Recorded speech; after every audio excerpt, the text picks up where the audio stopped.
So stand good. Attention, salute, pledge. I pledge allegiance to the flag of the United States of America and to the republic for which it stands, one nation, under God, indivisible, with liberty and justice for all.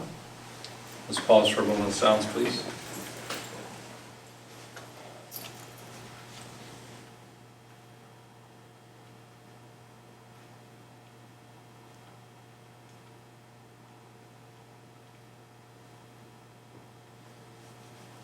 Thank you very much. Welcome to our monthly meeting.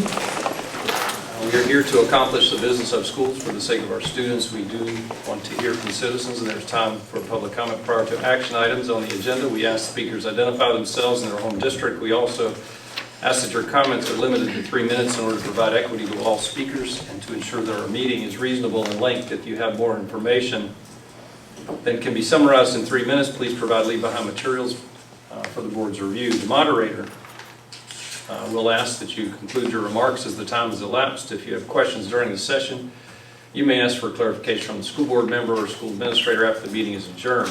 Thank you for coming tonight. Who's the moderator? Me. That's an important thing. So just educationally, it's important when somebody's speaking that they address the moderator and not the audience. Otherwise, chaos ensues, right? We've seen it before. So it's just a good thing to remember. I'm being videotaped, so maybe somebody else will get to see it. I had to say it. It's important. It's like a volleyball game with no referee, right? You don't want that. All right, is there a motion to adopt the agenda this evening? You have a motion, Mr. Groves, or a second? Second. Second from Ms. Bynum. Is there any discussion or changes? All in favor, aye? Aye. Aye. Opposed, no. It's ordered. Skylar, our board liaison, is here. How are you guys? Good, Skylar. Good to see you. Alright, so I'll start us off. For the RCPS Stuff the Butts competition at the end of November, the food pantry received a total of 489 donated goods. It's So awesome. good job to all the Awesome classes job, that donated. The drama club placed 4th at the state competition on December 2nd. Donovan Zook won an Outstanding Actor Award. On December 9th, the Quiz Bowl team broke the 300-point mark for the first time this season. The Winter Band concert will take place on December 12th from 6 to 8 p.m. at the high school. And Pride Variety Show rehearsals have begun, and students are set to perform sometime this month. And finally, winter break will take place from December 21st through January 7th. So overall, not a whole lot going on. That's a really good break. Wow. Well, we're going to ask Skylar to stay right there because this is officially kind of the end of her tenure as our school board liaison, although we hope you come back in January to help transition the new person. So we do have a little gift and a certificate for you for your service.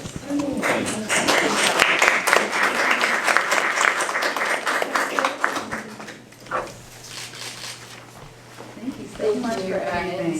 Skylar, make sure it's on your resume. I appreciate it. Thank you. Somebody want to invite her? Make sure it's on your resume if you ever need a reference. Oh, hey, before you leave, we're going to take a short break before you leave, and we're going to celebrate birthdays.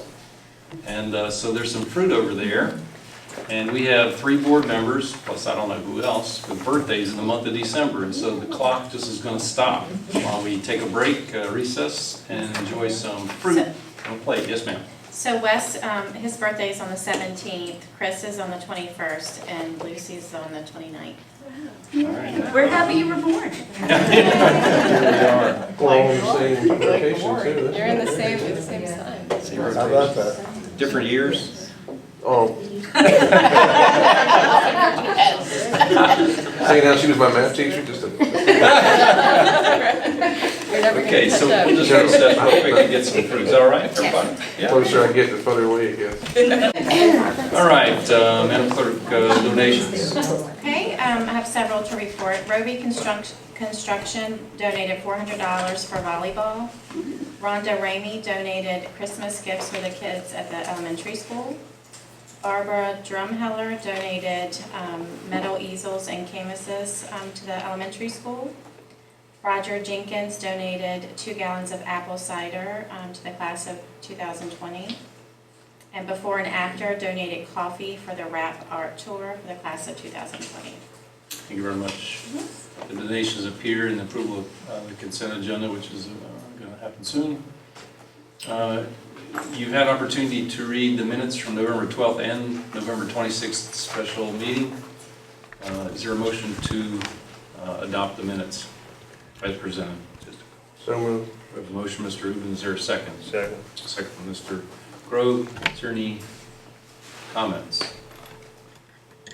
All in favor, aye? Aye. No? Opposed, no? So ordered. Mr. Grove, did you have a chance to review the bills? I did, and they all look to be in order. Is there a motion to approve the consent agenda? So moved. I have a motion from Ms. Bynum. Is there a second? Second. Second from Ms. Meyer. All in favor, aye? Aye. Aye. Opposed, no? So ordered. Reports to the superintendent. Green cleaning presentation. Yes, thank you, Mr. Chairman. As directed last month, we did have a team led by Dr. Bolt. So at this time, I'll invite Dr. Bolt and her team Green Clean to come up to the podium and present their findings. I know they've learned quite a lot, and they did an extensive review of products and comparisons and cost analysis for us to report. I have samples. Oh, samples. Smell, No, I don't want to smell. These things you take home and try. or read the label. You know, I can smell it. I even spray it. Give me the big one. That's right, because you get the big one. Neat. All right, so Shannon had spoken to me about doing the review, and so the first step was getting the team together. And so I tried to think of who should be involved. The nurses, our custodians, our athletic director / nurse, and Jim Kilmer from Miller's, where we get our supplies, so I could see what the alternatives were and the pricing. So we all came together to try to, we all did a separate piece, which you'll hear from everyone. I can tell you right now, going into this, I did not know much about green. And everyone here was very instrumental in helping me gain knowledge and learn. So it was quite the eye-opening experience, and I did learn a lot that I was surprised from. The first thing I did, because I'm dollars and cents, was do the cost analysis. So the bookkeepers gave me a list of everything they ordered, and I got with Jim, and we tried to figure out how much we ordered every year, so the yearly total. And this is only for cleaning supplies. This is not, it's not everything we use, but just specifically cleaning. If you notice, there is a slight increase for the cost of the cleaning, green cleaning, which is not significant, but the bottles tend to be smaller, a third smaller. So once I figured out the total ounces that we get for the money, the total estimated cost was $11,185.65, which is not quite double, but it's not something that I think would stop us from doing the green cleaning, because we could find that money if necessary. That is not, I didn't see that as a factor. Was my, I mean, it is a factor, but it's not prohibitive. Exactly. That's a factor. Well, it is a factor, but if we truly, if that was something that the board wanted to do, we could make it happen. It's a value expense. Exactly. So I didn't see that as cost prohibitive, although it is almost twice as much. And that, I mean, you have to consider that, because we're always tight on our budget. So now I'm gonna let Linda and Courtney talk about the difference between cleaning, disinfecting, and sanitizing, because I think that's vital to what we're doing.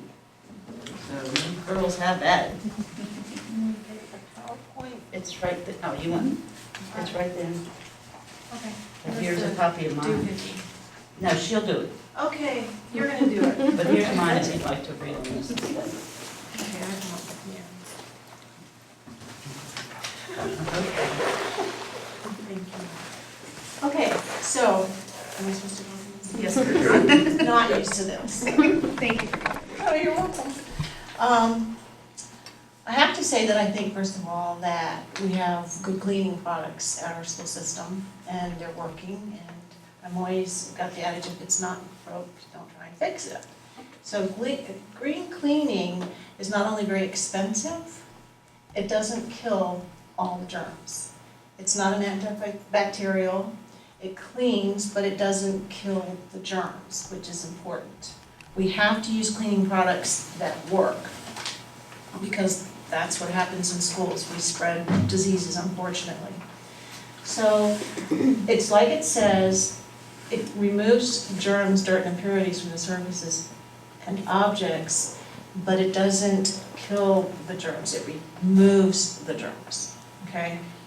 Cleaning works by using soap or detergent and water to physically remove germs from surfaces. This process does not necessarily kill germs, but by removing it, it lowers their numbers and the risk of spreading infection. Okay, that's cleaning. If you go to the next slide, that's me. Disinfectant. You don't want to. Yeah, okay. The disinfecting actually kills the germs on surfaces and objects, and that's what we need with the cleaners we're using now. They do that. Your Clorox bleach is inexpensive. It kills 99.9% of germs. Other things don't. And it's cost effective for us at school. We've been using it and nothing bad has happened. I don't see why we can't use it anymore, but that wouldn't be a green product. We're gonna go on to, let's see. Okay, it's very important because you have to stop the spread of disease. And in our school system, we're so close, you've got so many kids in the classroom, that that's what we're working on. Trying to kill germs on surfaces and objects. And this is disinfecting. And it works only by using, unfortunately, chemicals to kill the germs on the objects. And that's why we need to use good cleaning products. It also lowers the risk of spreading infection. My concern with going green is that it doesn't. And not only are you going to spread disease, but our absenteeism rates may go up. And we don't like that either. So, all right. The next one is sanitizing. It's the same thing. Green products just do not sanitize well. And you need to sanitize to lower the number of germs on the surfaces. Either cleaning or disinfecting surfaces or objects to lower the risk of spreading infection. I'm telling you, you've got a lot of kids in one small space. And when the flu comes, it's gonna go quick. We've gotta keep our schools very, very clean. It's, all right, now, the CDC recommends, can we go to the next slide? Sure.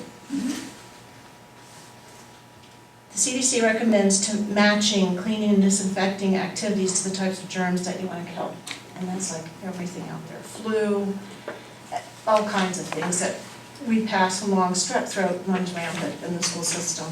It's just, that's what happens when you get a bunch of kids together. You can wash the area with a general cleaner to remove the germs and rinse with water and follow with a disinfectant to kill the germs.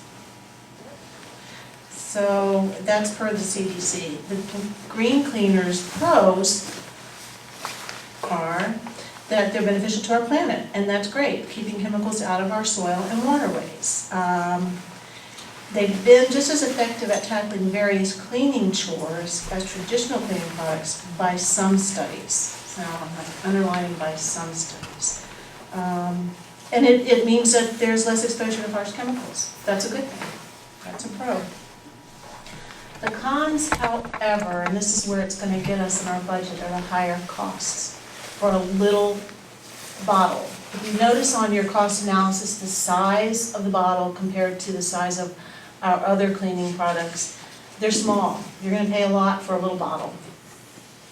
And the price of these products is astronomical. And it doesn't mean, and this is the thing that people just assume green is awesome, but if you see, it does not mean that it's non-toxic or non-hazardous to human health. The VOCs are the volatile organic compounds, and that's what you find in all the cleaning products, and that's the stuff that people don't like about them. There's still some in the green products as well. So if we're gonna pay a lot of money for green products and we're still gonna get volatile, organic compounds in them, what is the point? Phthalates are found in green products, and this is very concerning to me because they're a type of a plastic solvent in the product, and causes problems, respiratory issues in people, and it causes some reproductive issues in young boys, something that could affect them while they're young boys later in life. So that's very concerning to me. Green can be good for the environment. It means a lot of things, but it doesn't regulate the terms like natural and non-toxic on the product labels, so there's no rules governing that. They can be claiming something that they haven't proven. And the bottom line is, most do not disinfect. I need disinfectants in my schools. Okay, you can tell I'm not real big on the green cleaning for a couple of things. I was curious if you read the EPA guidelines for indoor air quality when you... Yes, I have all that information. Yes, good. Okay, I do. The air quality is important, it really is, but as far as surfaces and little kids, I'm not gonna get detailed with what comes out of little kids, but anyway. We also have our custodial staff that works very hard for us, and Linda, just here to talk. okay. You ready for that? I've got one more page. No, We're going no. to, okay. Do you want to do it now? Yeah, we're on that. slide Okay. now. Come talk. It's okay. Yeah. Just tell Feedback. back to home. Huh? Back to home. So just, yeah. A little bit of feedback from you, that would be great. Okay, my part of it is, being the custodian is the sanitizing and the cleaning. I have tried the green products before, talked to the people that I work with about it, and you're not getting any bang for your buck. We need to stay with the products that we have. We're getting better cleaning and sanitizing with it, so that's about all. Unless anybody And you has- did try these products, you had samples. Yes. product I have. and didn't care for it, but No. you can tell them. That's what, you're just not getting your bang for your buck, as far as I'm concerned. When I talked to the janitors at the federal building where I work, and there were years ago where they were told they had to switch over to all green Yes. products, and and I was telling them, you know, we were looking at this kind of thing, and they were talking about how hard they had to work to try to keep things clean. Exactly. And they didn't bring up the difference between disinfectant and cleaning, which I find interesting. I hadn't thought about that at all, but they were just talking about how much elbow grease it took them to get the same job done, which... But really, actually, even doing that part, if you're not sanitizing, that's part of, I consider 85% of cleaning, because the germs has got to be killed. I mean, that's how to explain how to clean that. That's good. Yeah. Oh, it's your turn, Linda? So I come at this from two different angles, obviously the nursing angle and now sports. I think what I want to focus on is the bacteria that can grow, especially in like the wrestling room, weightlifting equipment, things like that. MRSA, methicillin resistant Staphylococcus aureus, which is a bacteria that's resistant to methicillin, which is a strong antibiotic. You see this, MRSA lives around us all day. Some of us carry it in our nares. It's just something that lives around us. But what happens is, if this gets introduced to an open area, a cut, a hangnail, anything, and these kids are on the wrestling mats, without proper cleaning, we're going to have an outbreak of this bacteria. It can be treated, but it takes weeks, months sometimes to cure. I also need a cleaning product that has a viricide in it. which kills viruses such as the human papillomavirus, which causes skin warts, things like that. And also the fungicide, which will kill your ringworm and your funguses, which are pretty rampant in our wrestling arena. So each kid gets a skin check every time they go to wrestle, before practice, before meet, anytime the refs are checking their skin to make sure that they're clean. And one of the ways we prevent this is with the way we clean our mats. Also, it has a mildew stat in it, which will reduce the number, or the amount of mold, because we want to keep that low as well. But those are the two big things in the sports area, would be the viruses and the bacteria that grows. I think that there is room for some green cleaning in certain areas, such as mild surfaces, things like that. There are vinegar-based things that do work on certain bacteria, but when you're talking about these superbugs that we call them, you really certainly need the virucidal and the antimicrobial things that kill those. Hey, Court? Yes. Do you remember the MRSA incident here, which I don't remember how many years ago, it was 10 years ago? Yes. And or was it 10? But anyway, that was that laundry, there was a, There was a ventilation issue from what I but there was a, like, we didn't, was it the laundry associated with that carried that? Or something, there was a cleaning, there was something that wasn't clean. I think it had to do with the weight room. I think it had to do with the weight room area. And so since then, they've... But like jerseys were piled in the weight room. Oh, yeah, that can happen. I remember there was a scenario That where can happen. jerseys were piled in the weight room and basically something was festering, right? And whatever we were using to clean back then was not dealing with it, this type of problem. Then. And so we made some changes back then to make sure we were dealing properly with that. We had issues with the wrestling mats too, not too many years ago. Again. Wrestling mats have always been, when I was back in those days. By the way, we're recruiting for the wrestling team. We're MRSA free.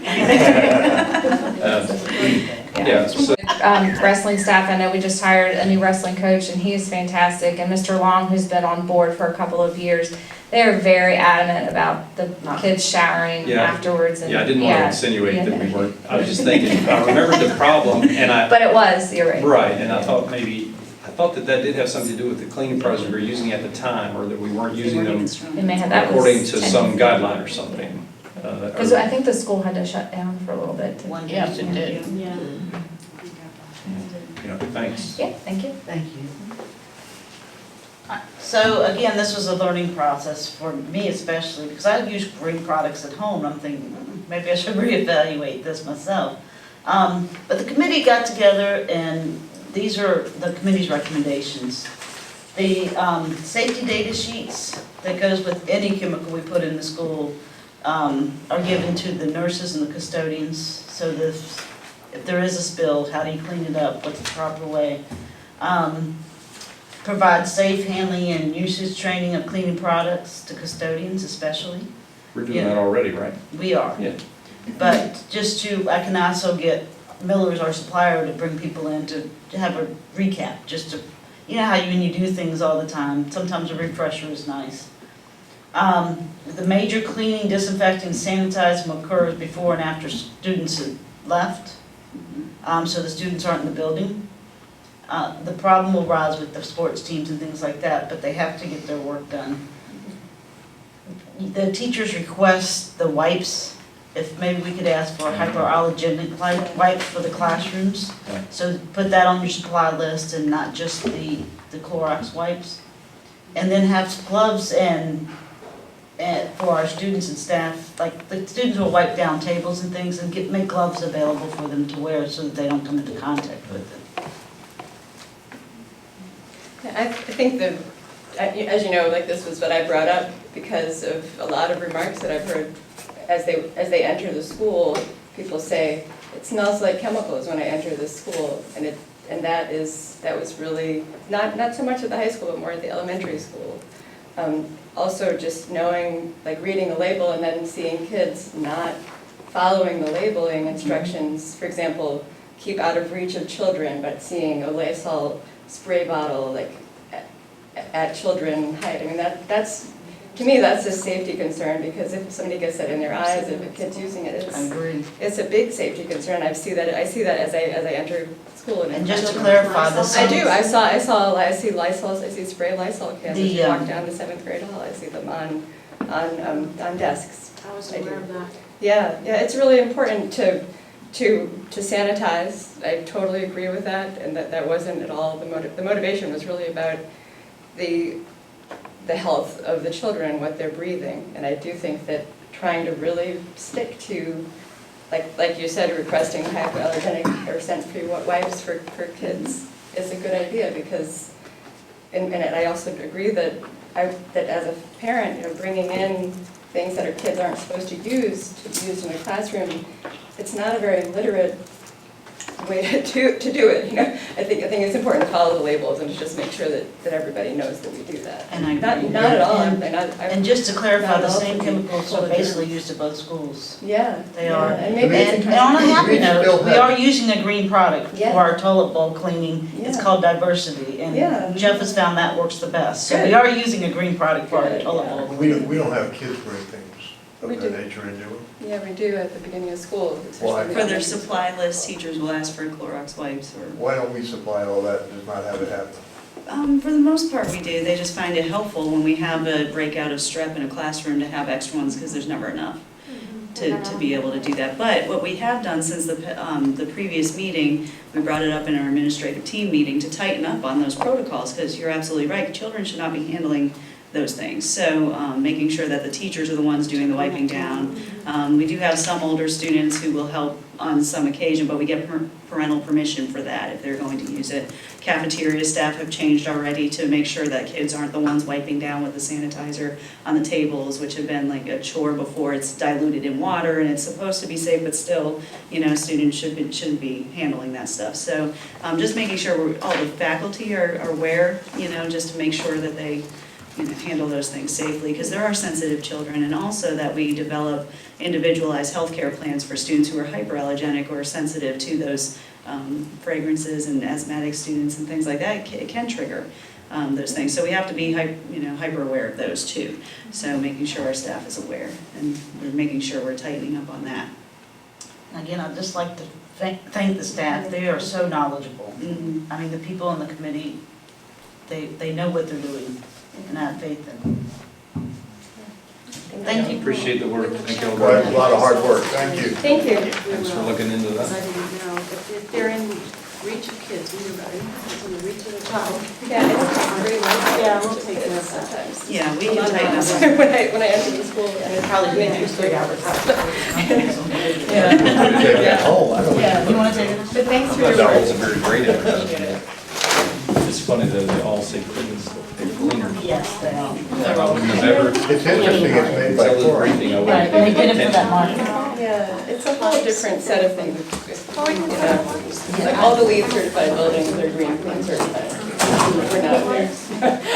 We're not there. We're not LEED certified. But I don't have this as a, no, we don't have this as an action item, but I would ask for consensus if you want me to look into a tighter green They're cleaning using policy, different that we would waxes do that and next month. that set of things. They use a lot of. That's what we're thinking based on Yeah, I don't- they use- Yeah, I don't think so. I I don't don't think you're gonna find consensus here. There are, Is there any, there's ozonated water that disinfects, that is not, is there any consensus to continue this research, or are we sticking basically what we currently have? I think if we- I like this recommendation. I think it's very clear that to just make sure we're using things like, I mean, I think that you've boiled From it the down safety to point of view. a that's good what it should be. recommendation. I don't think I there really requires don't any think, follow-up. I don't think parents should be sending stuff in, because you never know what comes in. But as far as safe. as far as what the superintendent has to do at this point, I don't think there's any action. That we need or to- consensus required. I mean, basically, we're just gonna leave things the way they are I think it's and good. make sure we're following guidelines. I think it's good for the public to know that we're cleaning before and after school, not when kids are there, and we're gonna be looking at following the labels on the products that we do use. I do think And retraining, that's a good how they're Additional used. training. So, to be trained. Thank you for taking the time. yeah, appreciate the Good topic. research. Thank you. for all the work, because that was a lot of work. Mhm. Thank you. You're doing your jobs well. Appreciate it. All right, so item 4.2 we added, there has been a lot of talk about our lice management protocol, and a lot of people don't realize how much it has changed in recent years, so I've asked Linda Torrance to give us an update about that protocol and how it's changed, and how we deal with this, and kind of the status of this at our schools currently, because I know social media can get a little crazy about it. If you hear one kid has it, then we have an infestation. But so, can you come up to the podium Yeah, and just come talk back to up. us a little so that we can hear? Talk to us about lice. It's Linda's favorite topic. It comes up every show. On lives, isn't it? Well, My head's to lice expert. Yeah. Okay, I did, all right. At this moment, I don't know of any cases of head lice in my school.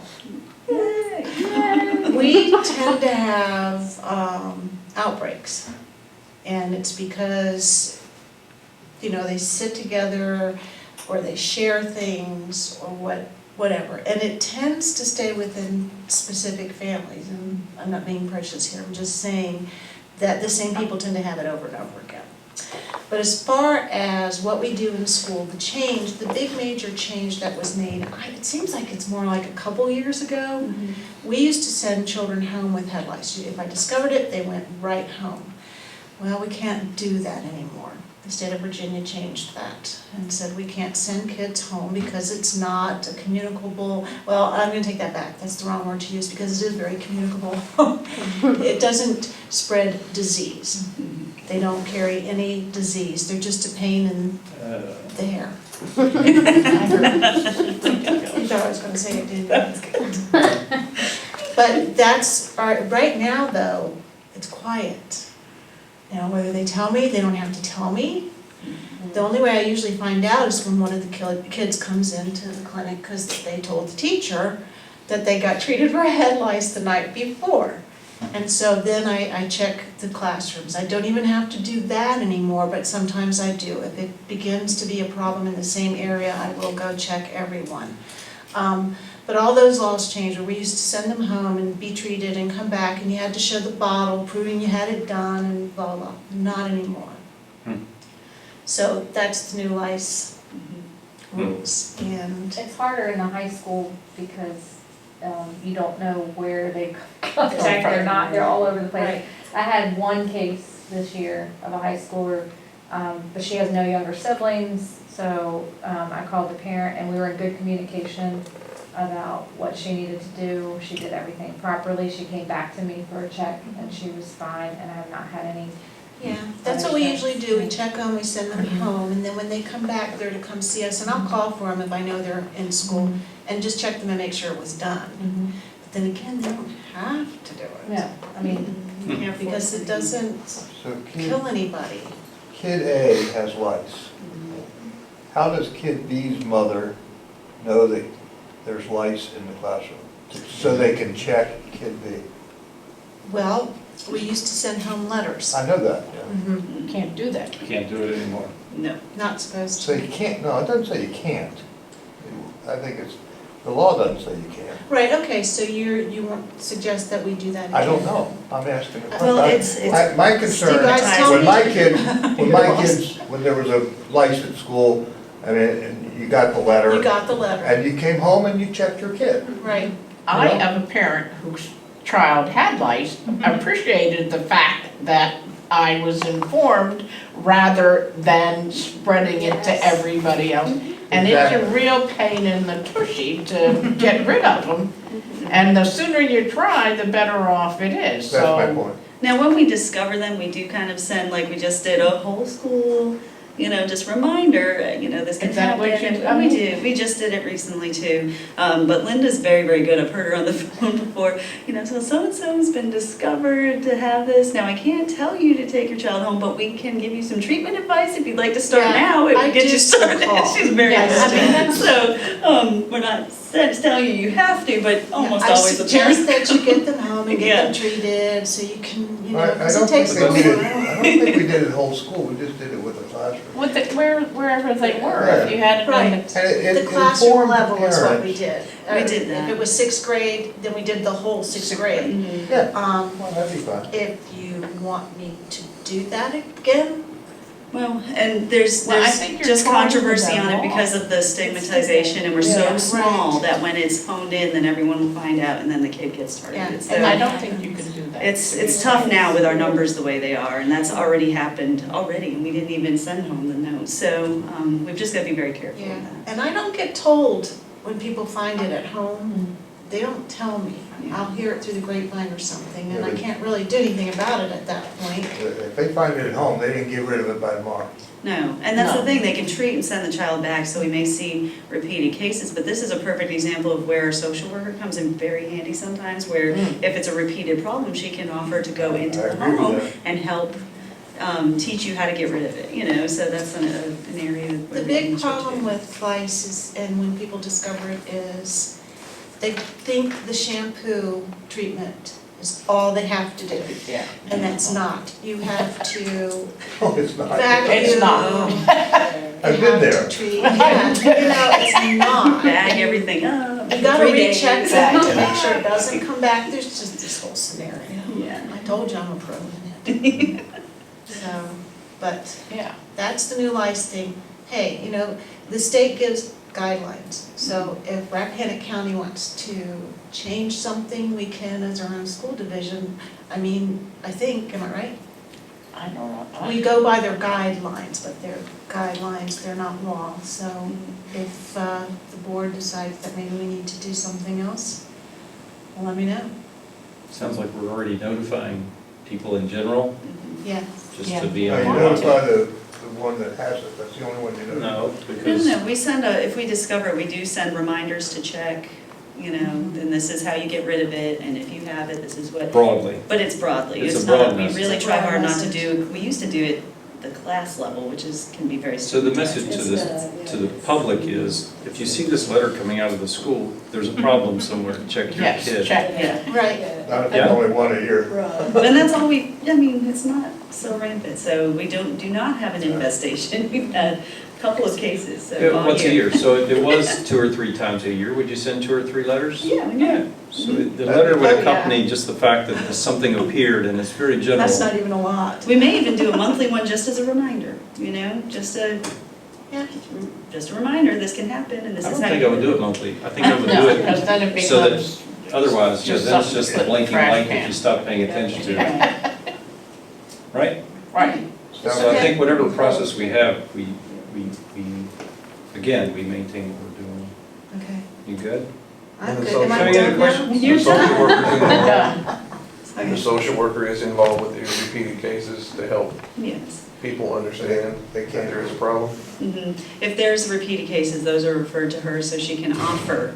She doesn't have to go in, but offer to come in and, hey, I have some great strategies to help you on how you can get rid of this. Because it is problematic and some people just don't know the extent they may have to go. It's going to depending on affect the kids' attendance and So, it does. social status and Right. everybody around them.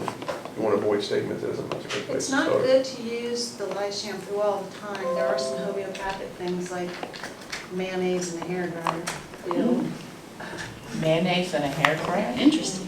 You put mayonnaise in your hair and you sit with the hairdryer thing over your head and Because they can't live in oil. Like a, It'll like kill- a cat. It'll kill them, and then you want to repeat to kill the eggs. In 2 weeks. Been there, done it. Not the mayonnaise. You can always just shave the head. Yeah, little girl. Oh, could you imagine, Rose? They didn't have a daughter, had a son.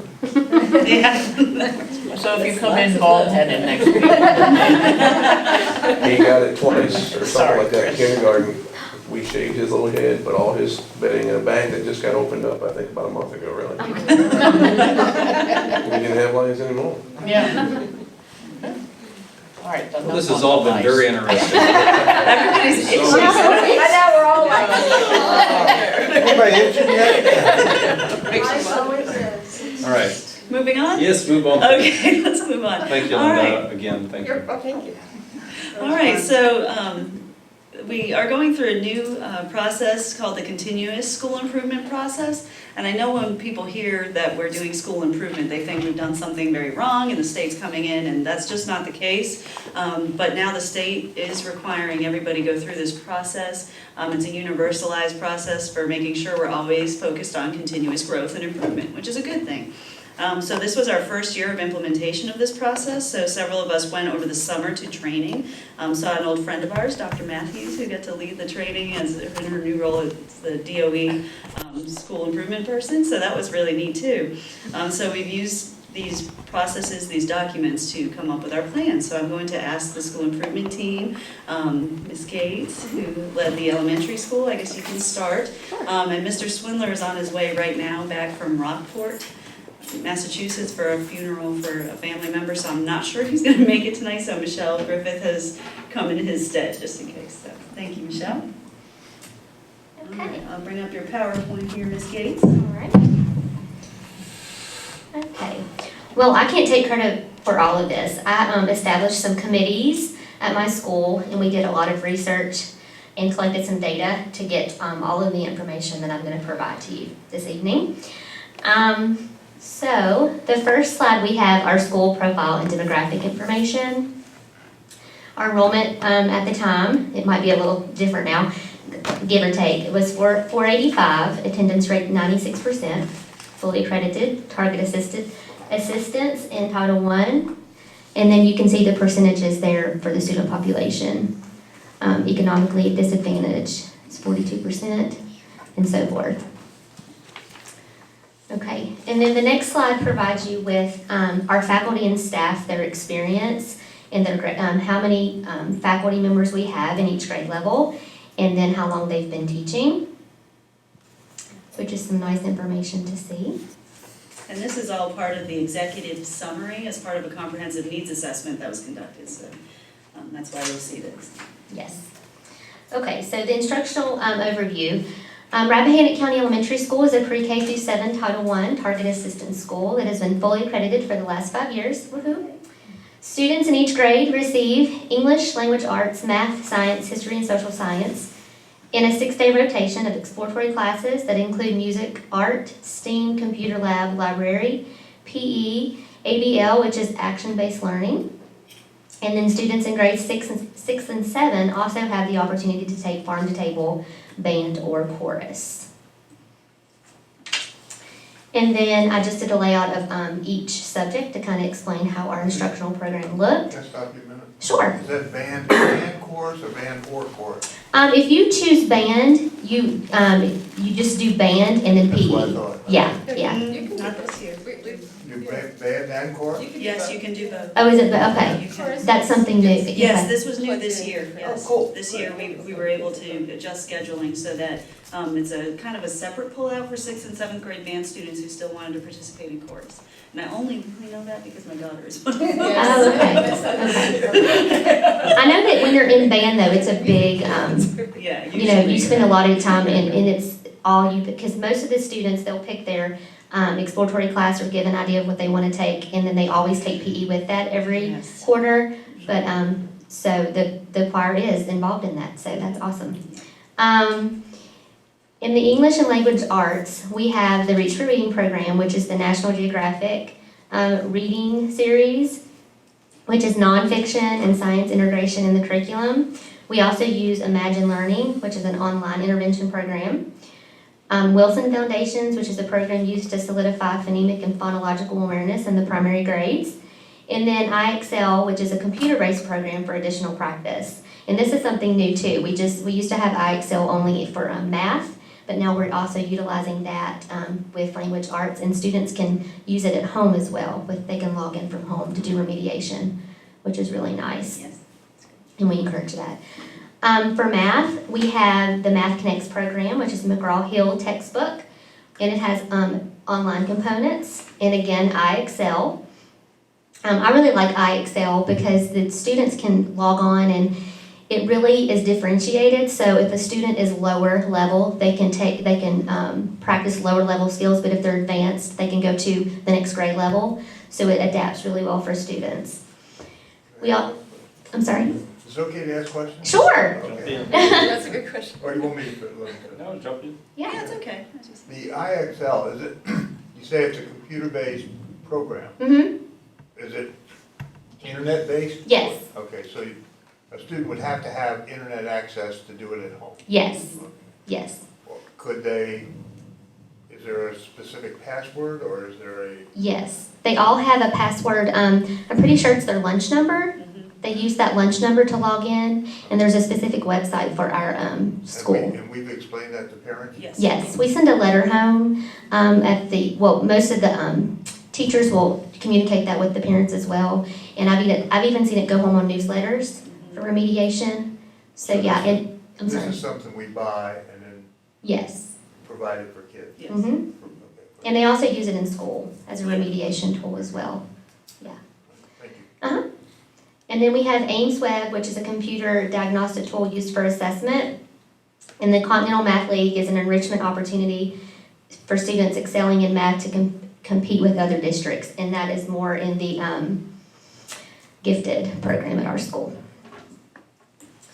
And then we're going to move on to science and history. We use Pearson Elevate, which is the adopted science textbook for all grade levels, which is also utilized online to differentiate instruction. We have a science fair for students in 6th and 7th grade. I just put it on the calendar. It's going to be in March. I put it on there today, but I can't remember the exact number, but it's going to be in March. And then we also do a lot of project-based learning with all the grade levels to emphasize and meet the needs and expectations for the Is the CSOL. science fair going to be for 6th grade this year? I'm pretty sure we're going to do 6th and 7th grade Okay. this year. Okay. Yeah, and I mean, I can double check for you and let you know. But they actually communicated that to me today through email. Oh, okay. Yeah, to reserve the gym for that. Yeah. But I'll get with you and let you know for sure on those grade levels. Sure. All right, and then remediation. We offer remediation and extension during our school hours and then through specialized programming with support staff professionals, which is Title I, special education, gifted and talented, and we have as well as inclusion, and then we have a lot of push-in support at school. The Headwaters Foundation offers after-school clubs and workshops and activities are offered as part of the after-school program. During school, Headwaters also provides and supports the school twice a week for kindergarten and first grade. The struggling readers go through a mentor reading program called Read, and the students get to have some one-on-one time. Rat Flow provides outdoor learning experiences for our students, utilizing the courtyard and the nature trail. And then 4-H also provides a variety of after-school extension activities for student participation. Okay, and now I'm going to go through our strengths. We collected a lot of data, like I said, the different committees to get the strengths and the weaknesses, and then what we're going to do to fix those. So I'm going to go through the strengths first. Our data suggested that we had strong participation in parent-teacher conferences in grades K through 3, which is usually typical with the younger children. Our CES provides a safe and orderly environment as evidenced in staff surveys from the 2018-2019 school year. Teachers felt supportive and valued and satisfied. RCS also has strong performance on math and science scores at 90%. The tiered attendance system has had a positive impact on chronic absenteeism. Reading classes are able to differentiate very well for instructional level groups, and that's guided reading where the teachers pulled small groups. Based on crime and discipline reports, RCES is a safe school. And where PBAs, which those are performance-based assessments, were implemented, a high correlation with higher SOL student achievement outcomes were found. Now, the weaknesses. And what we did when we found the data for the weaknesses, we're going to take these and then we're going to put a plan into place and have some goals from the weaknesses that I'm getting ready to go over. So bullying is going to be an area of focus. Attendance and tardies are a concern this year, especially for students who are identified as economically disadvantaged. We're concerned with the number of children in the 3rd grade that are reading below grade level. We're concerned with the number of children identified in PALS, which is the reading assessment that is given to K through 3, some 3rd graders. Lots of kindergarten students are not able to recognize any letters or sounds. And then the implementation of performance-based assessments to meet state compliance. Lack of accurate grade level diagnostic assessments for grades 4 through 7. The amount of time out of class due to discipline issues. We're concerned about parent attendance at PTC for primary and upper grade levels of parent and teachers feel they really need to see. Dr. Grimsley, remind me what PTC is. Parent-teacher conference. Parent-teacher conference, okay. I thought that's what it was, but I wanted to make sure. Yes. And then the level of parental engagement is a concern, which is responding to phone calls, parents coming to meetings, answering emails. For an example, we'll try to perform a child study on a student, and it's hard sometimes to get the parents to come in and discuss that with us. So those are our weaknesses that we looked at. I also provided the SOL data from 2019 for English and math, and it's obvious that there's an issue there with English and the reading. Math is much higher. So it looks from this chart that English learners are the best scoring. English learners were our highest Highest performing scoring in both English subgroup, and which is math. incredible Yes. we had our That's numbers true. triple. And remember, we put in, for the first time ever, a full-time ESL person Yes. with an aide, and it's been amazing. So they're our highest performing subgroup, which is really great to see. There's a few numbers, Wow. a low denominator. It's a small number of students. But not comparatively, over the past 3 years, those numbers have tripled, and we're up to 44. For us, that's a large That's a number. lot. Mhm. So for us, those numbers are really indicative of some great successes. 10% of the school.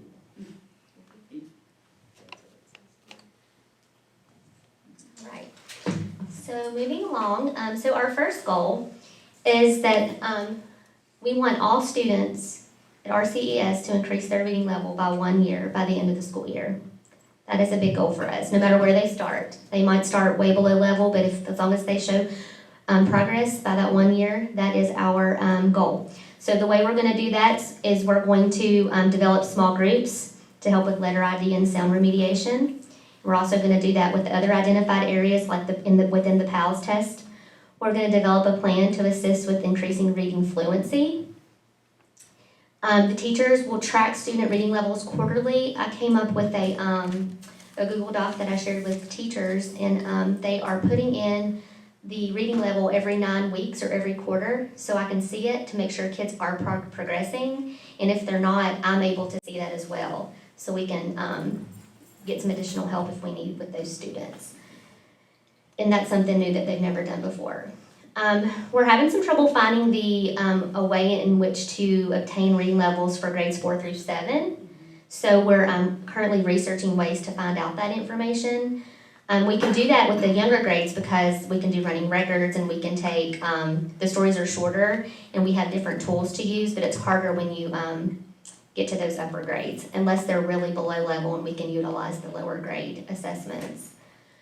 All students will read student-selected material at least 10 to 15 minutes each night. I really want children to be reading every single night at home if that's their only homework, and I think it's important for them to pick out what they read so they're interested and they're motivated to read. We're going to start implementing our book vending machine more, and then we're going to modify the schedule for the second semester so we can get more instruction time. We don't have that finalized yet, but we're working on it now. Goal number 2, we want to increase the number of days that students are in school on time. The way we're going to do that is we're going to try to incorporate some grade level attendance incentives, an attendance bulletin board competition, which we've kind of started in the cafeteria already with different grade levels. And we're going to contact parents of students with chronic absenteeism and tardiness and just some parents I've noticed, they don't realize they need to call into the school and say, my child is not gonna be at school today because they're sick or what, and then we goes as an unexcused absence. So I think communicating with the parents is really important when it comes to them being absent. Goal number 3, decrease classroom disruptions due to student behavior. We're gonna try to start implementing a grade level behavior incentive. We've started, we can't take away recess because it's state mandated that students need the recess, but we have implemented extra recess into our schedule, so that is something that can be taken. And then they get to do the extra recess if they're, behaving. We're gonna establish procedures for sending students to the Refocus room as opposed to ISS, and if you're not familiar with that, we have at our school a room, and it's the Refocus/ISS room. When students go to the Refocus room, it's like for a very short amount of time. They might need a break, they need to get refocused so they can get back into class. And then ISS is more for a student that needs to be in there for an extended amount of time. But we have developed a form that teachers fill out, and if a student just needs to refocus, they write down what's going on and they communicate with the teacher in that room.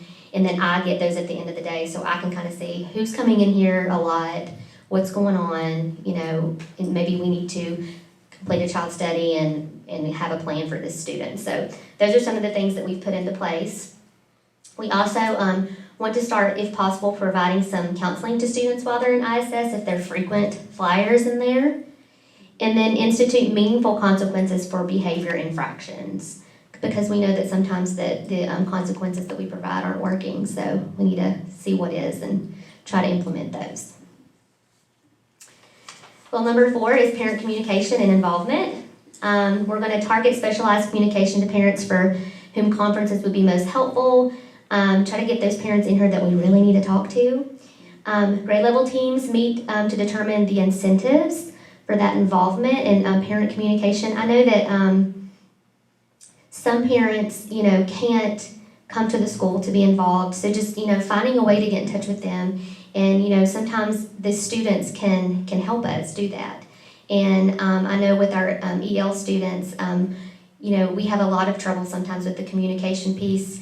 If, we're sending things in, Spanish to them, but, if there's something small that pops up, the students do a really good job at helping us connect that. So we like to, be able to give an incentive if they're helping. We want to set up Google Analytics to measure web page usage to see if the community is utilizing our web page. Survey parents about web pages and increase parent portal usage to make sure parents are able to get on there and see how their kids are doing at school. And goal number 5, we want to increase the number of families who utilize the public library to promote the independent reading and family engagement. So to do that, we're going to determine a number of school-aged families who have library cards. And I think we actually did that. We were able to see the number that did. We're going to use Miss Weekly, which is the youth librarian, to help us promote this and provide field trips to the library to obtain library cards, as well as a book return service for families to drop public library books off at our school if they decide to check out books, if they can't get them back. People like me could drop them off there too. We've had the wrong book go to the wrong place before. And goal number 6 is by spring 2020, we will ensure RCES is in full compliance with state requirements for performance-based assessments, which is PBA, implementation by ensuring all teachers conduct at least 2 PBAs that meet or exceed the scale rubric and meet all criteria set forth in our local balanced assessment plan. So the way we're going to do that is we're going to provide PD sessions geared towards PBA compliance and rubric for our teachers, provide one-on-one or team coaching to work on PBAs, create location for PBA repository, collect, rate, and upload local PBAs, create an inventory of all required PBAs according to the state plan, and create a balanced assessment plan for submission to the VDOE aligned with the CSIP. And I think it's important that we pull our teachers together that know how to do these things well and help, that they can lead our professional development sessions on these particular subjects. Because you have teachers that have a lot of knowledge about these kinds of things, and why not utilize the people we already have in our school? So, And we did that in the last PE session. Lainey Vickers and Stephanie Beard had gone to the last training. And the state is always updating us on this implementation because it's been about 6 years now that they've started rolling this out. And then they pulled it back and said, okay, wait a minute, we need a way to make sure we are analyzing this against a criterion tool to be sure it meets the snuff of the standards that we're trying to evaluate, right? Because we'll have all different types of evaluations and assessments at different schools and things. So now that they've released that, we do have a new statewide repository that's supposed to release next month, which I'm very excited about. So that's where they finally developed a statewide repository for our teachers to use, and so they don't have to create everything, which they will really love that. So, and now it's all been measured and evaluated, but it's good for our teachers to also have the training to be able to evaluate that themselves as well, because if it's not meeting that, the essence of the standard, then, you know, that's not the mastery level we need for them to continue on, because they will be assessed at some point on a statewide assessment, and those are good too. So. okay, and then our ultimate plan, or our ultimate school improvement goal, is that RCES will provide a safe, secure, and literacy-rich environment to enhance the academic growth of all students, as evidenced by reducing by 50% the number of students not reading on grade level. So we really want to see those reading levels come up, because we know that a kid has to know how to read. You're not going to be successful in any of your other subjects as you go through school if you can't read. So we're working really hard in the lower grades right now to build that foundation so students can be where they need to be and be successful. So thank you. Thank you. A lot of work and a lot of participation. In fact, the elementary school did something really great, and this was at the advice of the teachers too, is that we should have a school improvement committee where He's my boss and all. I'll just put the pregnancy card. So Shannon's going to assist me with a little bit of this also, so I thank her in advance. Our continuous school improvement plan, we looked at a lot of different aspects, and I'll go through them as we go through the PowerPoint. Just wanted to point out the Maslow hierarchy and the Bloom's taxonomy triangles, versus the students' needs versus their objectives in school, and how those kind of tie together as well, and how we can meet both of those needs. So overview of Rappahannock County High School, we are grades 8 through 12, and have been also fully accredited for the last 5 years. We have a lot of CTE offerings. 119 students earned 138 accreditations in the last school year. 57 students achieved CTE completer status, and a lot of those students also passed the workplace readiness, which is something we use as our graduation requirements. I like to point out within those our nursing aid students who all passed their boards last year, and we have another group of students going through that this December. We participate with Mountain Vista Governor's School, Lord Fairfax Community College. We have a lot of AP, advanced placement offerings, as well as dual enrollment offerings.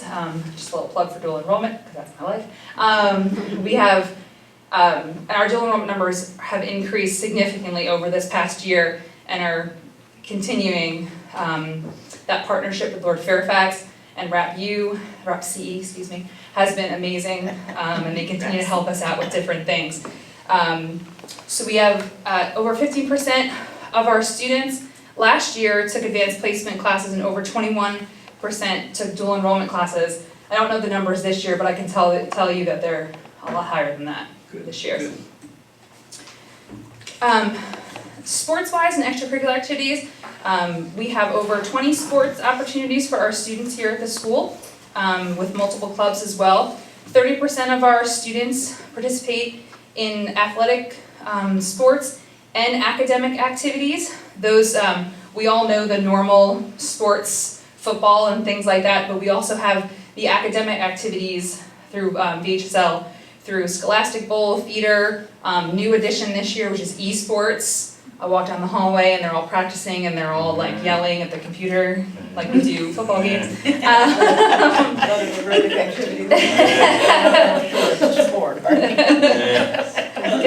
their heart rate going, I'm sure.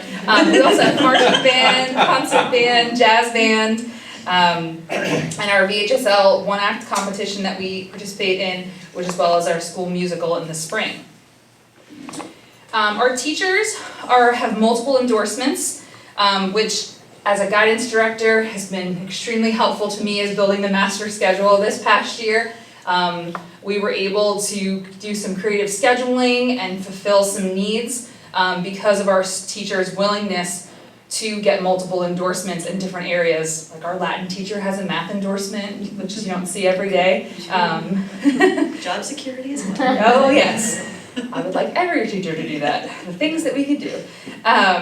All of our staff have undertaken mental health first aid training and have also been exposed to the ACE training, and we're identifying students who have higher than normal ACE scores, who experience childhood trauma, and striving to become more of a social and emotional learning focused school. The help of Kathy Stickler, our social worker, has really helped us out with that as well. Flex has been a huge benefit to us within our school system. It's when we are able to do a lot of our remediation and our club activities during that time. We utilize that for 40 minutes every single day, and students are able to revisit one of their classes every single day throughout the week and get that remediation or that extra help that they need every day, which is great. And we have multiple teachers who are giving up their second opportunity of their planning period when we have that flex period to pull other kids in and work with them as well. We offer free tutoring services after school, that especially before SOL weeks, which starts tomorrow, teachers are volunteering their time and staying after school to help with tutoring services. Our data is strong for math, writing, and science. This is our areas of strengths. We continue to exceed the state averages in those areas. History and reading scores are historically been strong, although last year they have dipped. There are new standards, new SOL standards for those subject areas, and also with the new ESSA requirements for SOLs, we've seen a lot of our students who traditionally have done poorly for SOLs have to test compared to those students who do better on the SOLs don't have to test.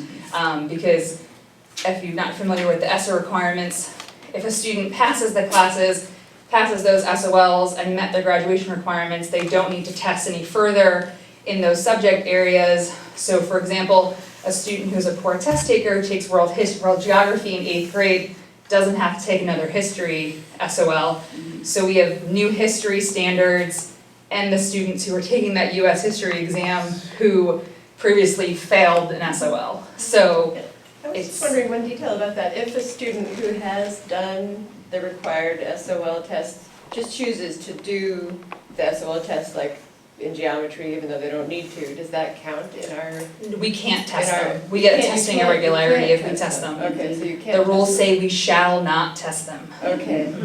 And so, yeah. The only exception is if they select one as their student selected requirement, Yes. and there's certain areas where they could do that. So to make it more complicated, graduation requirements changed for our current 10th grade students. So 11th grade and 12th grade students have more SOLs that they need to take, and they have that student selected SOL. So I have a lot of juniors right now who've chosen between Algebra 2 or Chemistry. So they can choose which one they take to fulfill that student selected SOL. Makes it fun. Yeah. We strongly suggest you take Yeah. I just yesterday came to me and said, I don't want to take chemistry anymore, can I take Algebra 2? Sure. So the ESSA requirements make things a little bit difficult, which I really truly believe have skewed our numbers. Moving forward, we kind of have less, once the 11th and 12th graders come out, we will be giving a lot less SOLs, and we're giving a lot less SOLs, which is wonderful for those students, but not for those students who are challenged by those SOLs. It makes things difficult and puts a little bit more pressure on them. So I anticipate the numbers being a little bit skewed because of those new requirements. Makes it harder. Although we do have a higher percentage of advanced diplomas compared to the state, and compared to the state averages, our dropout rates are very few. And I can just tell you from the last 4 years, if we've had any dropouts, they've been from students who we haven't had the whole time they've been here. They've been students who have transferred in, who have other challenges, or transfer in as like a GED student or something along those lines, or an alt-ed situation. So, and I don't anticipate any this year as well. We also have the wonderful peer mentoring program that our 8th graders, so our juniors and seniors, are vetted and trained mentors who help with those relationships with our 8th grade students. We perform well in all the VHSL league competition areas, and consistently ranked in the 25th percentile of the division, and that's competing against students that are schools rather, that are larger than us, but are in still our group.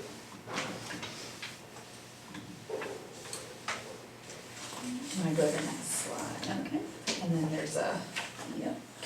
there. This is just also illustrations of our areas of strength. All right, so we put on Oh, can you here- just click the link? Yep, this is the link. It brings you here to the school quality profile Okay. on DOE. And here you can see a lot of different types of assessment data, enrollment, college career readiness on our schools. And you can see the division and the high school, elementary school separated out. So that's that's where we gleaned a lot of our data from as well. So I know Mr. Swinner wanted to put that on there so we could access them. Now our areas of concern. One of the biggest areas of concern that we saw was our chronic absenteeism and how it compares to low participation in free and reduced lunch and breakfast programs. We had 35% free and reduced lunch students who also had chronic absenteeism. So, that's a pretty significant number of students. Want to make sure that they're eating and getting what they need. And chronic absenteeism is 18 days or more when you break down the attendance. Excused or unexcused? Yes. Right. What's the Yeah, so if you're percentage sick. of free and reduced lunch? It's not on that. With 35% of the economically disadvantaged students had chronic absenteeism. That's not what I asked. What's the our number of free free and and reduced, the percentage of free and reduced? 32, I think, last count, 32 at the high school, 42 at the elementary, which is concerning with the drop, because a lot of them are the same families, and we see a significant drop in those who When they go are to the high school, accessing the free and reduced lunch program. because they choose not to. Percent? Absolutely. When you say 42 and 32, 40%. Yeah. Yes. percent. So that's another, so we also, Ms. Jimmy also pointed out the correlation between our students who have chronic absenteeism and are free and reduced lunch, but those of students who are participating in the free or reduced lunch program. Only about half of our students who are eligible for free or reduced lunch are actually participating in this program. So. How do we know that? Our school lunch data, that we know who are eligible because of the, You have to apply to be eligible, right? Yeah. yeah, but there's the identification where they get a readout of who should be eligible based on previous year data. So, right, and then there's an automatic entry program for that first year, but then they have to recertify. So, yeah, we have good data to show that we could be participating a lot more.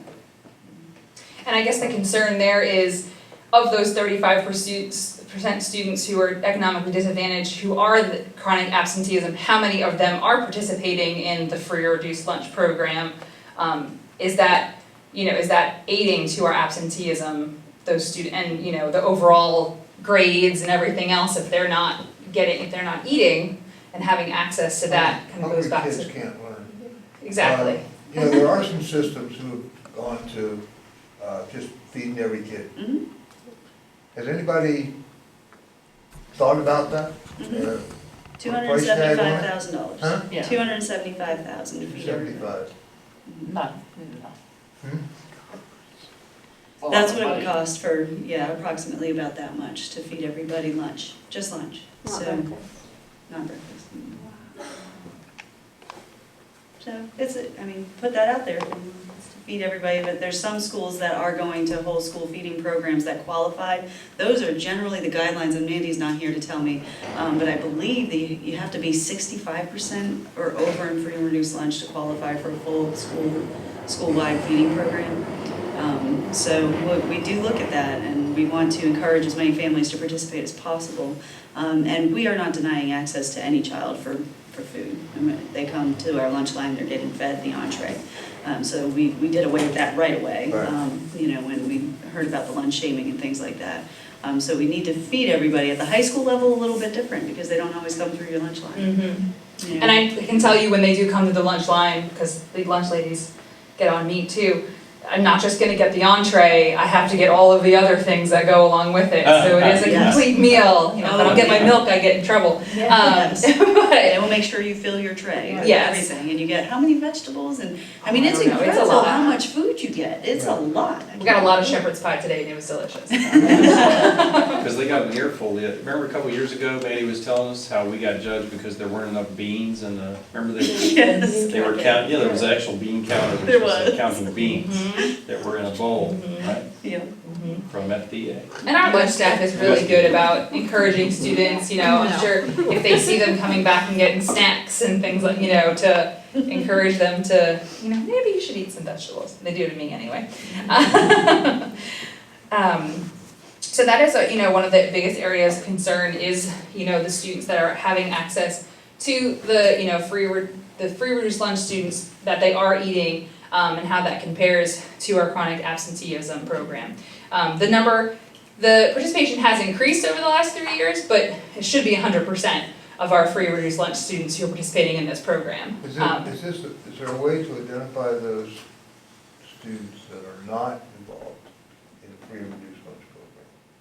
And have the social worker work with those families? I mean, we're not talking 700 kids here, we're talking 10% of 100 and some 400, kids or something. 40 kids. Maybe 50 kids, yeah. Yeah, and we are very carefully looking at those families that we know have, for instance, elementary school students, those families can extend.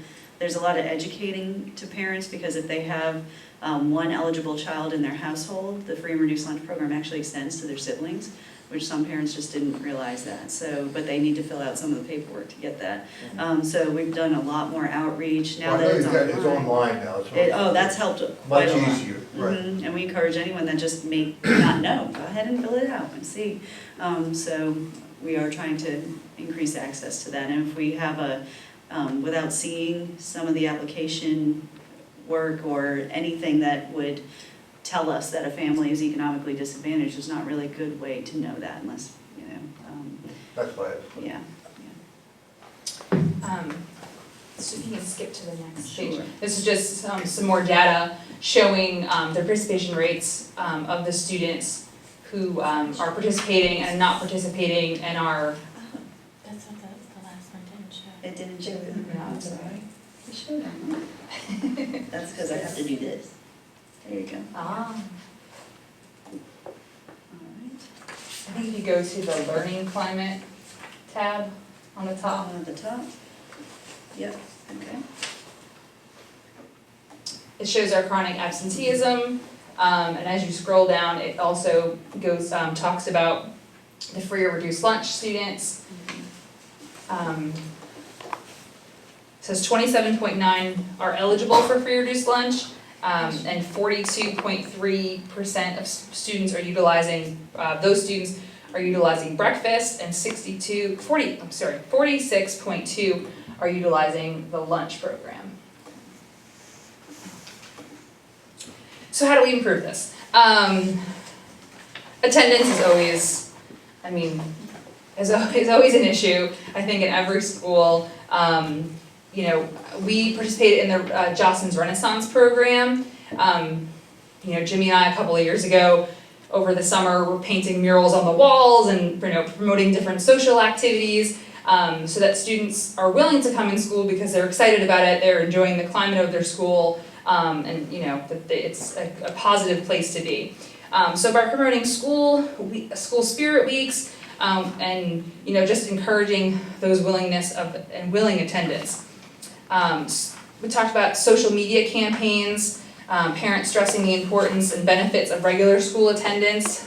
I go through the grades towards the end of the semester of all the kids every year, and it's always those students who are absent that are the students that are not doing well, and it goes hand in hand every single year, never surprised.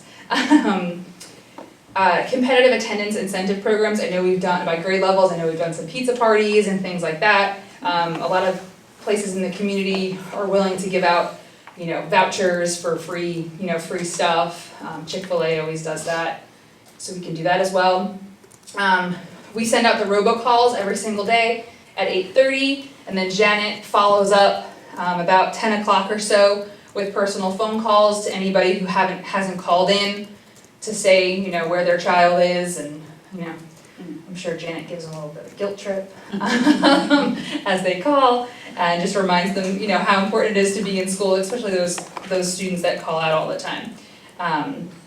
Regular meetings and parents to specify certain needs is a target goal, and targeting mailing, emails, and calling to parents with excessive absences over a certain amount, whatever we set that to. I know that's part of our truancy plan, but we also do that as well. The more people who call, I feel like the better. Also, by increasing the nutrition program participation, sending info, reminder letters to eligible and non-participating students and parents on a regular basis, as much as we possibly can. Develop and give surveys to parents to see if we can identify any barriers or stigmas or weaknesses of the program to kind of see how we can address those participation levels. Develop a PR plan or campaign to increase awareness of the free and reduced lunch program. Do regularly scheduled mailings, emails are eligible families to encourage participation, and meet with students and parents individually as well to encourage the eligibility in case there might be some specific barriers to those parents that we might be able to combat as well. Lainey Vickers said at our convocation, you can't, I'm going to get it wrong, we can't bloom unless we first Maslow, so we can't, meet the needs of our kids if we're not meeting their basic needs of, food, clothing, and shelter. So I can't, worry about them getting their math problems if they're hungry, like you said before, Mr. Grove. So yeah. Thanks. Did you cover everything, Sharon? I think so, Okay. yes, and this is a continuous school improvement process, so as we roll out these essential actions and strategies, it can change at any time. But this is where we're at now in the process to implement for second semester these changes. I know there's a lot of academic goals that are embedded in these school environment goals for the high school. And I know I talked to several teachers in different departments at the high school that were very excited to extrapolate some of that data, tie it to some scheduling things, which was really neat to see. And now that we have multi-endorsed teachers, it makes it easier to do more of a hybrid than just a traditional 4x4, which is something we've wanted to do for a while, to give more choice options. But when you tie your staff down, when we did an analysis of that block scheduling, gosh, about 9 or 10 years ago now, the cost of it was very excessive, and the amount of staff you would have to hire to meet all those needs and have all those sections. But if you have people that are multi-endorsed, you can kind of tie it in with this current staffing you have. So there'll be some more work on that to give additional choices for students as well.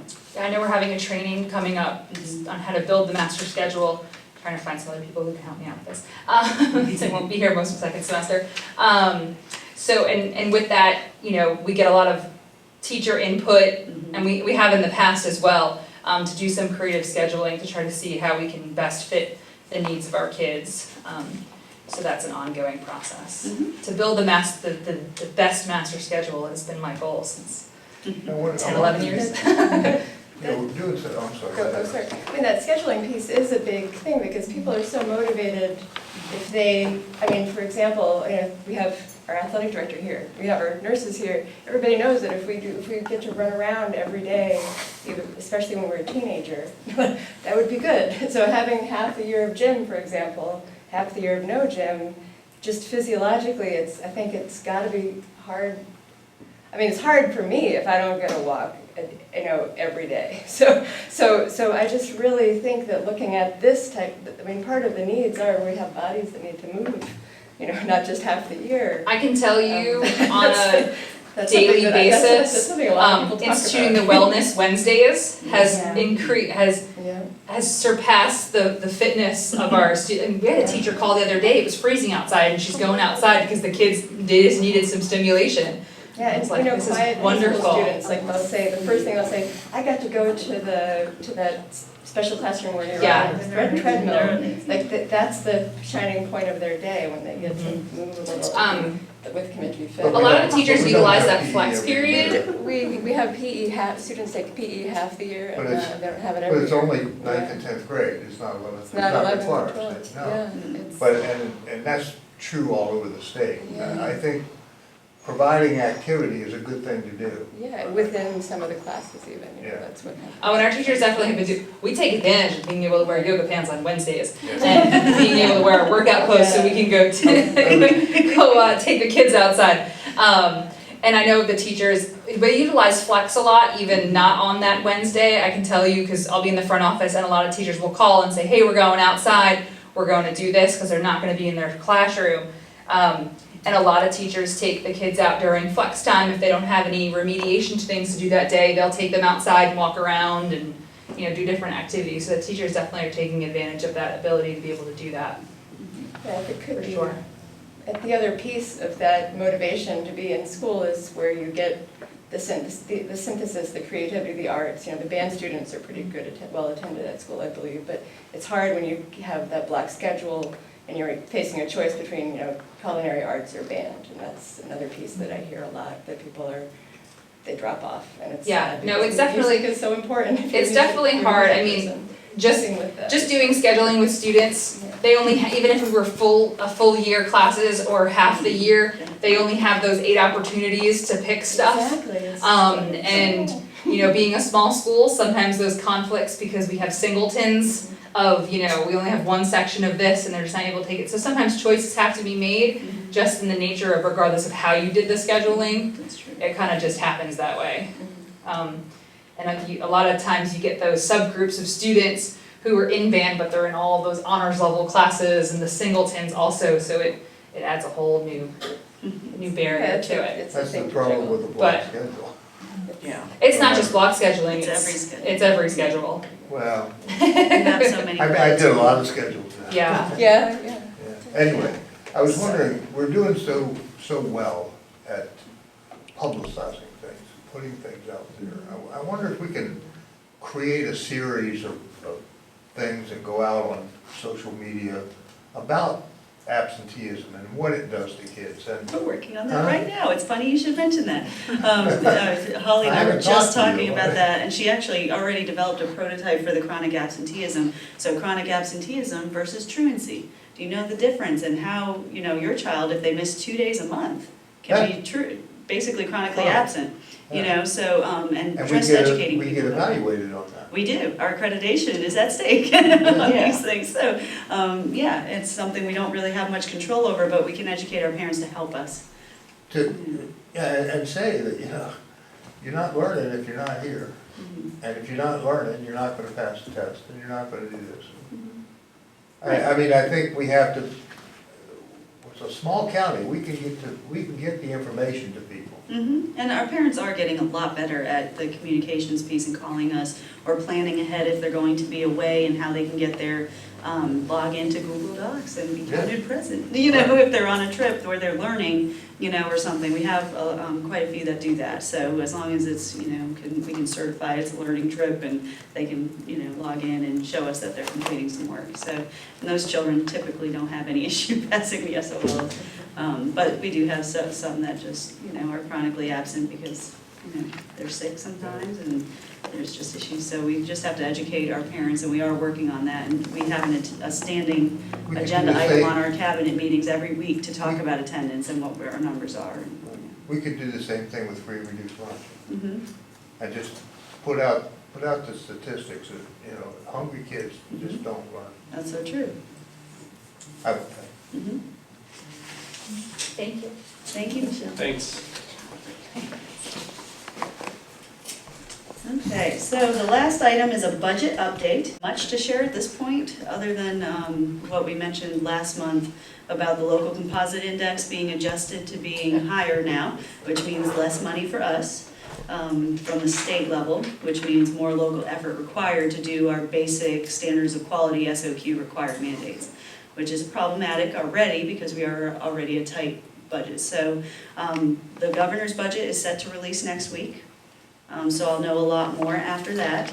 Mr. Curry and I are in the planning stages to get a strategies work group together with a couple of board members from the school board, a couple of board members from the Board of Supervisors, and us to just strategize, have some common language, grapple with the challenges together, work together to advocate for our needs as a rural county, and a unique rural county because of the way we look on paper versus what we actually have as a revenue base. And that is really problematic when you're trying to improve the local effort. The local effort may look very different than what you're actually receiving in local revenue. Okay, so your ability to pay doesn't actually match your actual ability to pay.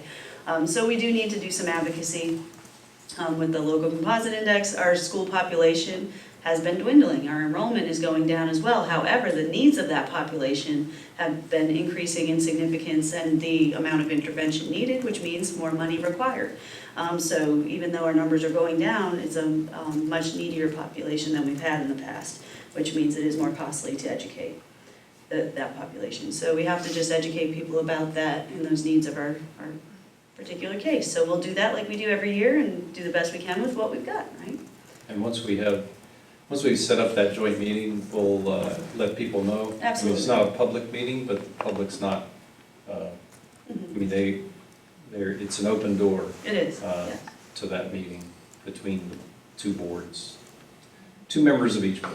Right, and it's not the same FOIA requirements for the agenda and posting and advertising and all of that and minutes keeping, but it is open, so people can come and certainly hear the discussion. When is that meeting scheduled? We're working on scheduling it and getting It's hard to everybody's get that schedules to many track.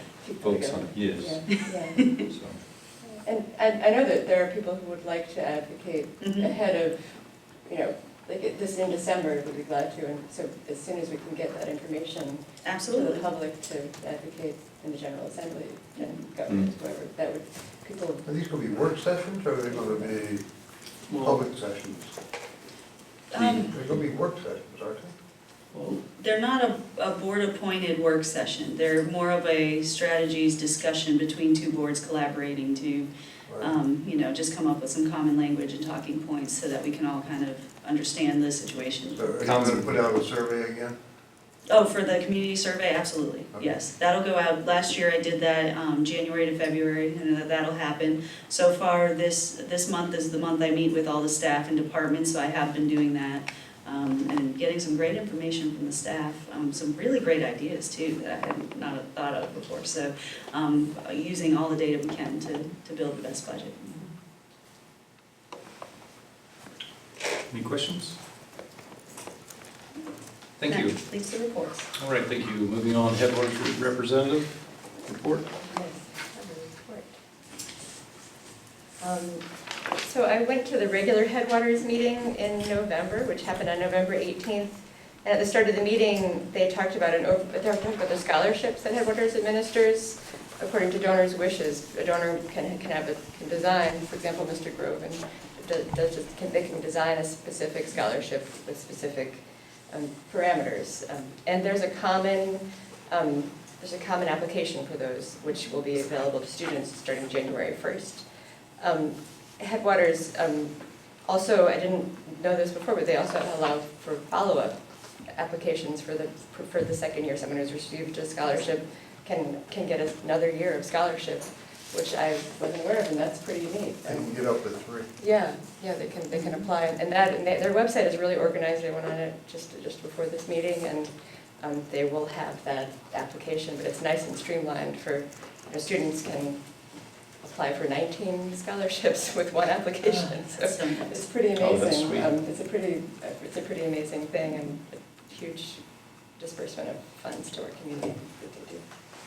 And that was the main point. They still are in active search for a new executive director and additional board members for their board of directors as well. Thanks. Governor's School. Actually had a meeting this time. Our Lauren Petty did a phenomenal job with a classmate. They performed an original song that taught us all about E. coli through microbiology. I have the words if anybody wants them. We recognized 2 members that were retiring. One member had been there since the inception, since the very beginning of Really? Which one? John Was it the guy from Columbia? Lamana, Fred. John Lamana. Yeah, yeah. I remember. I saw him at Williamsburg. Yeah. When did it start? How? I was there. 97 or something? Okay. I think Governor's School? I'm guessing, yeah. Governor's School, well, I was there, and Dr. Chappell and I were there, so it would have been 2002 maybe, something like that. I was on the founding board, and Dr. Chappell. All right, we reviewed the budget, we reviewed the strategic plan, and we went over the evaluation of the visiting team. Good. About all we did. Thanks. All right, moving on to, I asked her if I missed any. No, you did it all. You good? Moving on to information items, the statement of economic interest is due from each one of us after January 1st, right? Yes. So we don't turn that in until that, and so it's data based on January 1st, Right. 2020. Right. So that's due next month, and not before then, and then before February, or we get penalized. Yes. Right? $250. It's money, yeah, it's a money penalty. So make sure that gets in January. And so, yeah, now, also, if there's anything that anybody would like to share about your experience of the VSBA conference, which was 2 or 3 weeks ago, anything that you were at that was especially interesting that you want to share? Anybody? Yeah, I saw that on the agenda, and I would just say what I went to several, a few ideas that I thought would be really good for our division. The first, I went to the pre-conference, and one little idea that came out of that, it was about public schools and how we can burnish our image, basically. And one thing that he talked about that they do at some of their school board meetings is have staff can submit successories, they call it, little slips. We talk about disciplines, but sometimes that's, we've talked a lot about attendance, for example, and how to make people want to attend school. But this was interesting because what they did at each school board meeting was they would just have a basket of these success stories and read, there would be a time during the superintendent's report where they would just read that. So if there are people who are at the school board meeting or watching, they get little short, 2-sentence stories of success that a child has happened. And one of the neat things, and I just really liked that idea, and I think that it also helped with the school community and with that feeling of, someone who maybe is only being contacted for negative purposes might feel good if one time, they've improved a little bit, and so it doesn't feel feels more genuine. So that was a neat one. One of the pieces that was mentioned in the keynote that I thought was neat was he mentioned a student-centered learning environment, and they do student-led conferences at their school, and I think that was one of the student-centered pieces that he spoke about. And it was really neat, just as I was reading through through the problems we're talking about with participation in parent-teacher conferences, there is a movement towards starting from a young age, having the kid present about their learning. That's an interesting piece, and there's a lot of research to be done on that idea. But people love to come to the band or come to see their kids do things, and if their kids participate a little more in the conference, that could be a creative idea that could also prepare our kids more for real life, where you have to present who you are to the public.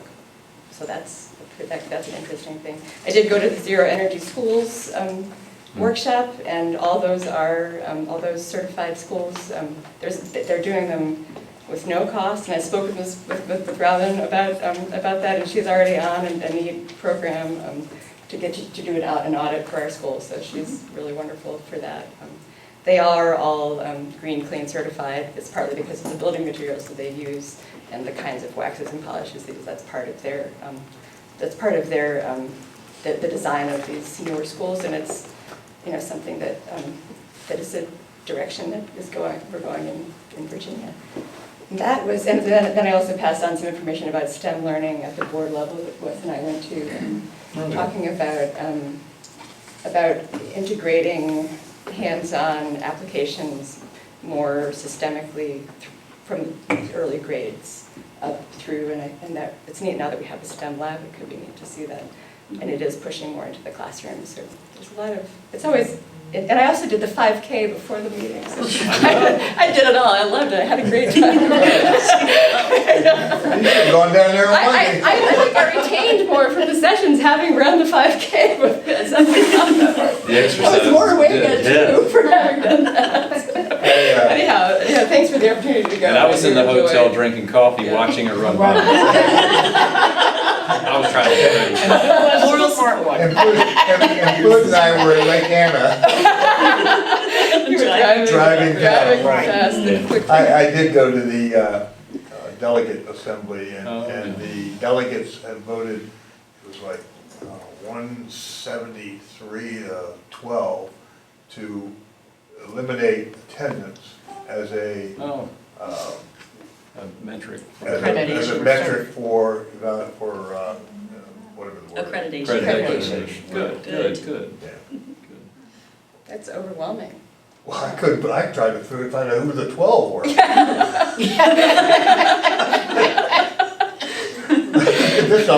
This is a no-brainer. Interesting group. It was a group from, should I say where they were from? Primarily down the Roanoke area. I have no idea why. I didn't get that group of people.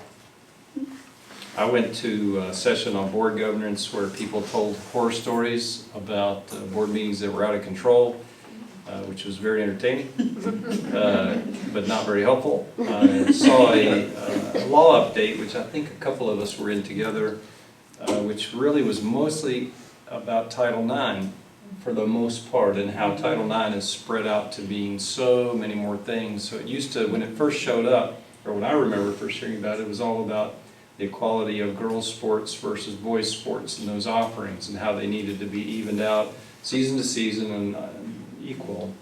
And now it includes everything from that to how we, sexual harassment falls under the same thing. And so what does that mean? And the gender issues that are going through the court system now, as far as a student and their perceived gender. So all of that was kind of talked about and where it's currently at with the law. So that was interesting, and it really came down to this: are we doing our due diligence with our communications to make sure that we're ahead of things, and that we're showing that we're being conscientious about the things that we're doing. We're not arbitrary or capricious. It was actually the law words used. Also went to something on crisis management. How PR and risk and how we manage that thing. And I think after listening to it, I think that we're in good shape, because typically the way we handle things here is we get ahead of them and we try to get information out, correct information out as quickly as possible to people so that they're aware. So after going through that briefing, I thought, after going to all of them, I thought we should be training. No, I didn't think that. I was thinking that we're in really good shape as a community, a school community, and all the briefings that I went to. And the STEM thing was interesting, except I felt like I was being sold a software product, which I did not like. Having software products sold to me. So other than that, it was an interesting conference, and And board members also had the opportunity to get their required COIA training. I did that. I didn't do that. But you did yours online, so make sure everybody. I did mine online, conflict of interest training, just so you know. You could go to the VSB offered thing, or you could listen to somebody read you slides for 45 minutes. But you could sit there and let that same guy read you slides. I love listening to Alan Earnhardt for 5 hours. It's awesome. I could listen to that guy all day. Really? That was what he did. Anyway, it's an educational time, and you get to see other board members and how the issues that they're having and how things are getting resolved around the state, and it helps normalize what your expectations are for where you're at and improvements that you need to make. It also makes you really proud of where you are, considering Some some of the folks that I talked to that are going through some things that we aren't. So that's really quite nice. Yeah, typically, redistricting and building projects and those kinds of things. So a lot of boards, by the way, are all about bricks and mortar and those types of emotional things where we're actually, because of our size, we're able to focus on more important things, I think. So we're fortunate there. Anything else? The VSBA Capital Conference, can you speak to that? I saw that we got the flyer, and it's something that we usually send a couple people to Richmond for the day. It might be a good chance to advocate for rural schools. We already have some talking points at this point about the rural at-risk add-on and making sure we have enrollment loss reinstated, please, please, please. That's a $75,000 pile of money that we would qualify for every year, but it was taken away. That would offset some of the deficit in the LCI adjustment. So I think we have about $1,014 and some change left in the board development line. So we can send people even if you want to stay. So the day that we meet, though, if I remember right, is the same as our next board meeting. Oh, is that right? Right, it's the Yes. 14th. Yeah, 14. And so we could end up, where is it? It's in the morning for the personal visit at 8 in the Right, morning. which is typically what we would do. We were typically focused just on the personal visit with the legislator. That's how it's done in the past. Yeah. And it's always cold and windy. And I think, did you It's go cold. last year? It's a long walk. And met with our legislator, it was worth doing that. So, I mean, it would be good to go down, and it'd be good if Shannon wasn't there by herself. Is anybody willing to take that trip this year? Ms. Shannon? I'll Who wants think to about go? it. I'm gonna be just getting back home, so I'll talk to I the can family. probably do Don't it. The provoke 13th, well, maybe not. I At might 8 be, o'clock in the morning. I'm gonna have Probably to just have go a in the backup. morning. So we're not gonna be together again until the day happens, that evening of the day that it happens. So let's communicate over Yeah, email just to find out if call us anybody and can let us come, know. right, just so that she's not alone. Mhm. And, Yeah, I think I can make it. I'll try. I'll be a backup. Okay. I may be Thanks. interested. Thanks, bud. All right, moving on to public comments. Anybody like to address the board this evening? Anyone?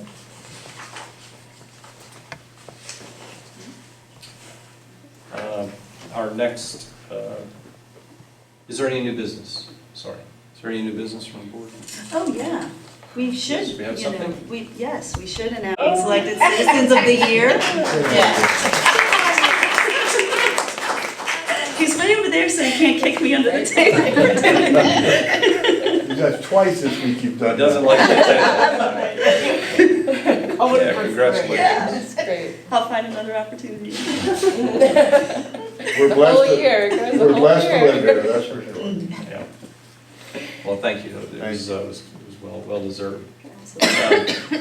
So our next regularly scheduled school meeting is January the 14th at 6:30 in this very same place. At this time, I'll ask for a motion to go into closed session. Mr. Grove, do you have that? I do have it. I move that the board convene into closed session for the following purpose: to discuss and consider the appointment of staff members for classified and coaching positions, resignation of a professional position, reassignment of classified positions, and a retirement of a classified position pursuant to Virginia Code Section 2.2-3711A1. We have a motion from Mr. Grove. Is there a second? Second, Mr. Rubin. All in favor, aye? Aye. Opposed, no. And sort of, we'll take a short recess so you guys can go. We're going to be in closed session for 10 minutes, and then we'll come out, have them for whatever personnel motions we need to make, and adjourn in case you want to hang around.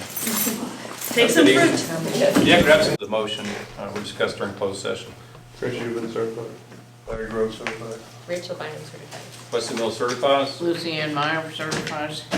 Is there a motion to accept the personnel report as presented this evening? So moved. Second. Motion from Mr. Rubin, second Mr. Grove. Is there any comments?